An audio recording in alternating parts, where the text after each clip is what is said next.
অনেকদিন পর গেমে ঢুকলাম, ঢুকে দিই বন্ধুর ইয়াদ দিয়ে দিই বন্ধু একটা ধরে নাকি। এ বটের বাচ্চা বট, গ্র্যান্ড মাস্টারের প্লেয়ার থাকলে খালি ইনভাইট দেওয়ার মারো না। গ্র্যান্ড মাস্টার আগে উঠে বটের বাচ্চা বট, আমরা যোগ্যতা দিয়ে উঠছি, ঠিক আছে? আগে তুই উঠে পরে ইনভাইট দিস। বন্ধু আমারে কিক মারলো। আচ্ছা আজকে ভালো আইডি নাই দিকে বন্ধু আমারে কিক মারলো। একদিন আমার আইডি আচ্ছা আবার ইনভাইট দিয়ে দিই বন্ধু আবার ধরে নাকি। এ ভাই তোর কি সমস্যা বুঝলাম না, তুই খালি ইনভাইট দিস কি লিগা? হ্যাঁ, গ্র্যান্ড মাস্টার প্লেয়ার থাকলে খালি ইনভাইট দেওয়ার মন চায় না। বন্ধু আমারে কিক মারলো, আবারও ইয়াদ দিয়ে দিই তো ধরে নাকি। এ বটের বাচ্চা বট, গ্রুপ থেকে বাইর হ, বারবার ইনভাইট দিস কি লিগা?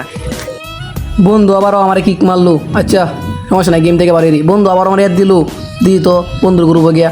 এ ভাই পলাশ, তোর লগে মজা করলাম, দেখলাম তুই কিরকম করস আর কি, বুঝছস? তোরা আমি ইচ্ছা করে এরকম করি না, বুঝছস? মজা করছি তোর লাগে, দেখলাম তোর মন মানসিকতা কিরকম।